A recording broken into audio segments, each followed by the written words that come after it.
দিনাজপুর থেকে দেশজুড়ে খাল খনন কর্মসূচি উদ্বোধন করলেন প্রধানমন্ত্রী তারেক রহমান। স্বনির্ভর দেশ করতে চায় সরকার।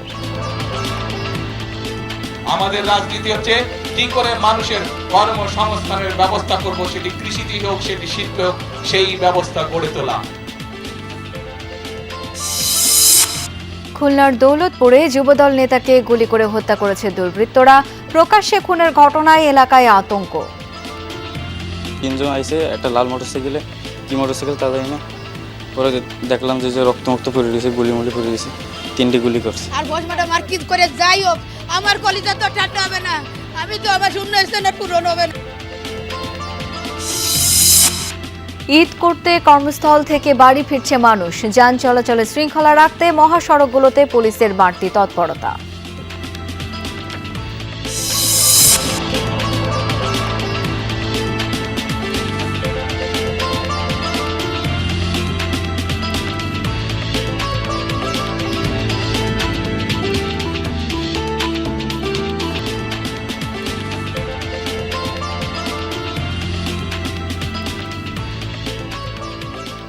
আমন্ত্রণ সংবাদ সারা দেশে, আপনাদের সাথে আছি আমি শাওন দত্ত।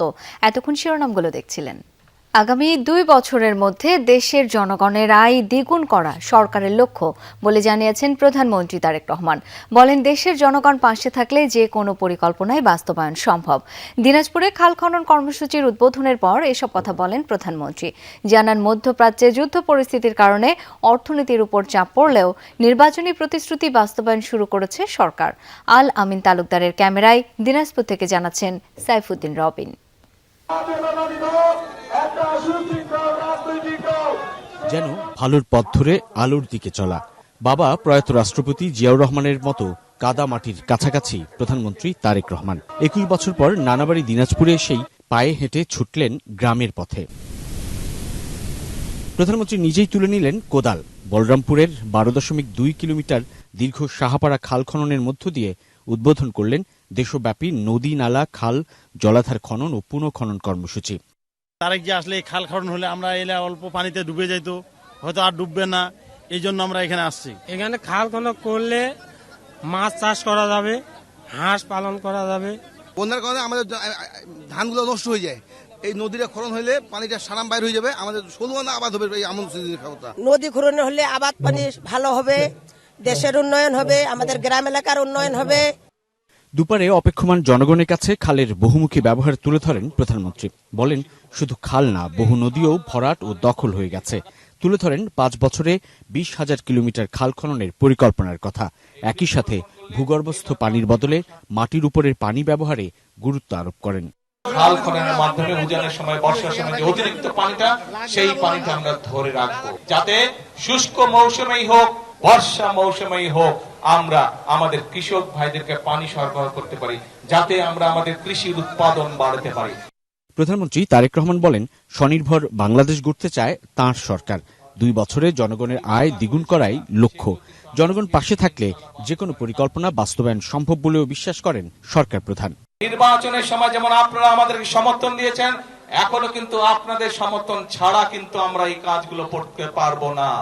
জনগণের সমর্থন ছাড়া দেশ উন্নয়নের কাজ করা সম্ভব নয়।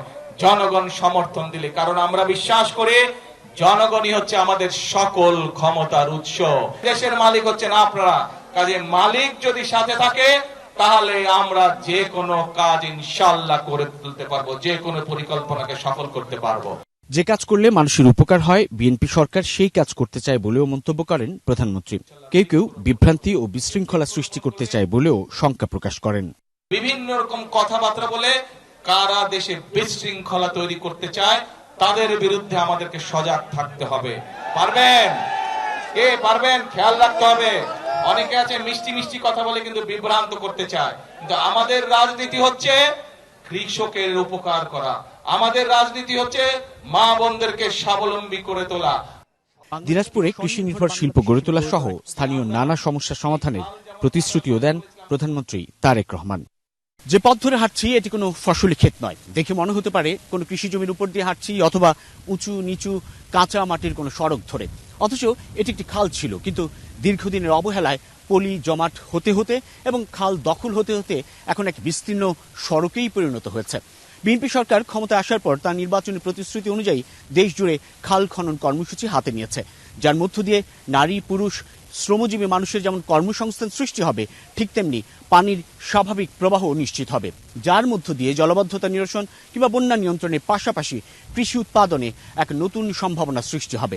বিশেষজ্ঞরা বলছেন পানি ব্যবস্থাপনায় এক মাইল ফলক উদ্যোগ, যার মধ্য দিয়ে আগামীর বাংলাদেশ হবে খাদ্যে স্বয়ংসম্পূর্ণ, সুযোগ সৃষ্টি হবে খাদ্য রপ্তানিরও। এর আগে সকাল 10:15টায় অভ্যন্তরীণ ফ্লাইটে সৈয়দপুর বিমানবন্দরে পৌঁছান প্রধানমন্ত্রী তারেক রহমান। পরে সড়ক পথে যোগ দেন দিনাজপুরের প্রত্যন্ত এলাকার এই খাল খনন কর্মসূচিতে। সাইফুদ্দিন রবিন, যমুনা নিউজ, কাহারুল, দিনাজপুর। কৃষি জমিতে সেচ সুবিধা বাড়াতে 5 বছরে 20,000 কিলোমিটার খাল খননের অঙ্গীকার করেছিল বিএনপি। নির্বাচনে জয়ী হয়ে সরকার গঠনের পর আজ উদ্বোধন হয়েছে সেই খাল খনন কর্মসূচি। সরকারের 3 মন্ত্রণালয় প্রথম ধাপে 1204 কিলোমিটার খাল খনন করবে। এ কাজ করা হবে বিদ্যমান প্রকল্পের আওতায়। দিনাজপুরের কাহারোলে সাহাপাড়া খাল খননের মধ্য দিয়ে দেশের 54টি জেলায় জাতীয় খাল খনন কর্মসূচির উদ্বোধন হলো আজ।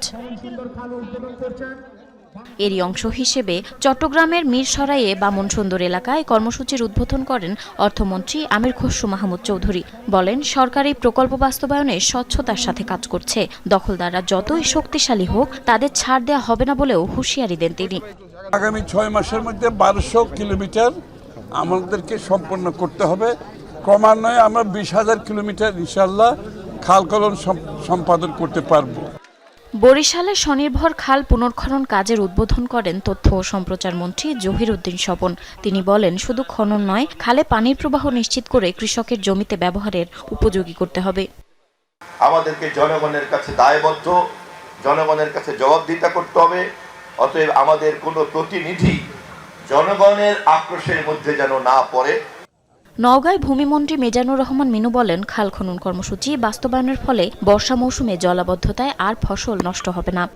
আজকের এই খাল খনন এটা আমাদের এই মাটিকে আরো ধানের সর্বোচ্চ স্থান নওগাঁ। সিলেটের চম্পাতলী খাল পুনর্খনন কাজের উদ্বোধন করেন খন্দকার আব্দুল মুক্তাদির। বলেন, এই অঞ্চলে সব খাল পর্যায়ক্রমে খনন ও পুনর্খনন করা হবে। নদী তো একটা সিস্টেম, আমাদের এই সিস্টেমের পানি ধরে রাখার ক্ষমতাটা বেড়ে যাবে খালটা কাটার কারণে, এবং খালের দুই পাশ জুড়ে যে রাস্তাটা হবে সেখানে গাছ লাগানো হবে।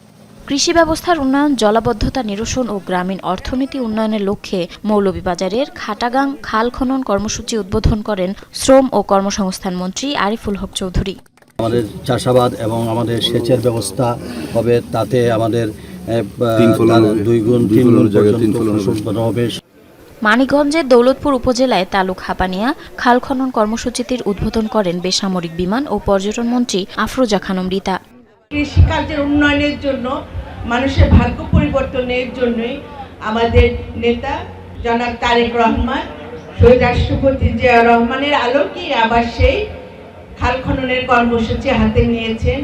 কুষ্টিয়ার খোকসায় খাল খনন কর্মসূচির উদ্বোধন করেন আইনমন্ত্রী আসাদুজ্জামান। এ সময় উপস্থিত ছিলেন স্থানীয় প্রশাসন ও দলীয় নেতাকর্মীরা। আগামী 5 বছরে আমরা 20,000 কিলোমিটার নদী, খাল, বিল এগুলো খনন করব। শুধু খনন না, উচ্ছেদ করব। এছাড়াও জয়পুরহাটে মুরালি ভাবকি খাল খনন কর্মসূচি উদ্বোধন করেন জনপ্রশাসন প্রতিমন্ত্রী আব্দুল বারী। প্রথম দফায় 6 মাসে 1200 কিলোমিটার এবং পর্যায়ক্রমে 5 বছরে 20,000 কিলোমিটার নদী ও নালা ও খাল বিল খনন করার পরিকল্পনা রয়েছে সরকারের। জারিন অর্নি, যমুনা নিউজ। খুলনায় প্রকাশ্যে এক যুবদল নেতাকে গুলি করে হত্যা করেছে দুর্বৃত্তরা। বেলা 11টার দিকে নগরের দৌলতপুরে কেডিএ কল্পতরু মার্কেটের সামনে ঘটনা ঘটে। স্বজনরা জানায়, রাশিকুল আনাম রাসু নিজ ব্যবসা প্রতিষ্ঠানের সামনে ক্যারাম বোর্ড খেলছিলেন। এ সময় 2-3 জন যুবক তাকে গুলি করে পালিয়ে যায়। স্থানীয়রা খুলনা মেডিকেলে নিলে চিকিৎসক তাকে মৃত ঘোষণা করেন। রাসু দৌলতপুর থানা ছাত্রদলের সাবেক সহ সাংগঠনিক সম্পাদক ছিলেন। পরে সম্পৃক্ত হন যুবদলের রাজনীতিতে। তার বাবা 4 নম্বর ওয়ার্ড বিএনপির সাবেক সভাপতি ছিলেন। প্রকাশ্যে এই হত্যাকাণ্ডে এলাকায় আতঙ্ক ছড়িয়েছে। কারা কী কারণে যুবদল নেতা রাসুকে হত্যা করেছে সেই সম্পর্কে কিছু জানাতে পারেনি স্বজন কিংবা পুলিশ। রংপুর জেলা পরিষদের কার্যক্রমে সব ধরনের দুর্নীতি দূর করার ঘোষণা দিয়েছেন নবনিযুক্ত প্রশাসক সাইফুল ইসলাম। সকালে দায়িত্ব গ্রহণ করেন তিনি, পরে বৈঠক করেন জেলা পরিষদের কর্মকর্তা কর্মচারীদের সাথে, ঘুরে দেখেন বিভিন্ন সেকশন, পরে সাংবাদিকদের সাথে কথা বলেন নবনিযুক্ত প্রশাসক সাইফুল ইসলাম। এ সময় তিনি বলেন, সরকারি সেবা ও নাগরিক অধিকার নিশ্চিতে প্রয়োজনীয় উদ্যোগ নেওয়া হবে। হয়রানি ও দুর্নীতিমুক্ত সরকারি সেবার প্রতিশ্রুতি দেন তিনি। এছাড়া বিগত দিনের অনিয়ম দুর্নীতির তদন্ত করে ব্যবস্থা নেওয়ার কথাও বলেন সাইফুল ইসলাম।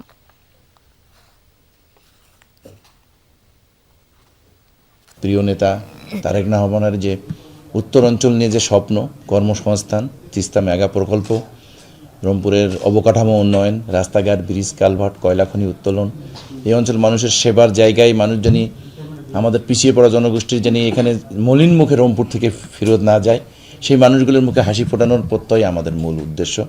প্রিয়জনের সাথে ঈদ করতে বাড়ি ফিরছে মানুষ, মহাসড়কগুলোতে বাড়তে শুরু করেছে গাড়ির চাপ। আমরা এই বিষয়ে আরও জেনে নেব। ঢাকা টাঙ্গাইল মহাসড়কের চন্দ্রা থেকে এই মুহূর্তে যুক্ত হচ্ছেন সহকর্মী মাহফুজুর রহমান নিপু। নিপু, ঘরমুখ মানুষের ভিড় কেমন দেখছেন? বাসে বাড়তি ভাড়া নেওয়ার কোনো অভিযোগ আছে কি?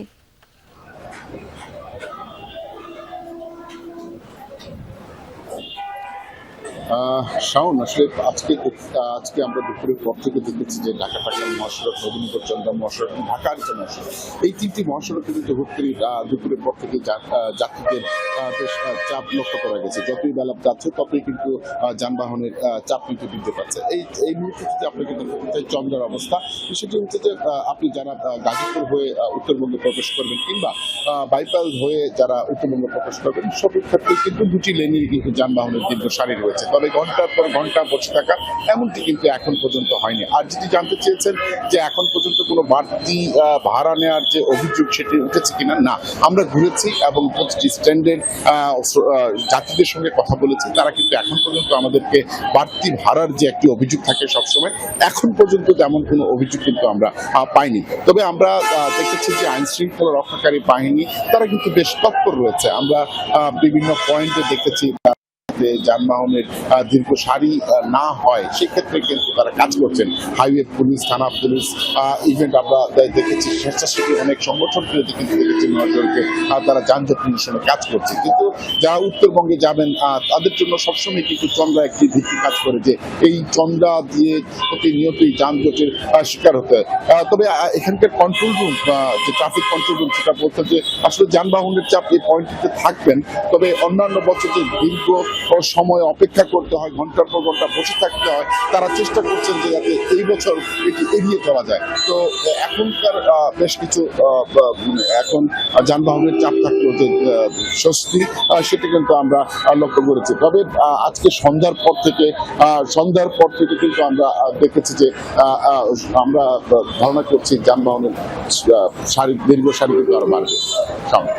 নিপু, ধন্যবাদ আপনাকে। গাজীপুর সিটি কর্পোরেশনের পক্ষ থেকে ঈদ উল ফিতর উপলক্ষে 8 জন জুলাই শহীদের পরিবারকে আর্থিক সহায়তা প্রদান করা হয়েছে। দুপুরে সিটি কর্পোরেশনের নগর ভবনের সভাকক্ষে প্রতিটি শহীদ জুলাই যোদ্ধা পরিবারের মাঝে 10,000 টাকা প্রদান করা হয়। এছাড়া নগরীর 57টি ওয়ার্ডের 10,002 পরিবারকে ঈদ উপহার সামগ্রী বিতরণ করেন গাজীপুর সিটি কর্পোরেশনের প্রশাসক মোহাম্মদ শওকত হোসেন সরকার। এর মধ্যে পোলাও চাল, সেমাই, সয়াবিন তেল, দুধ ও মশলা সামগ্রী ছিল।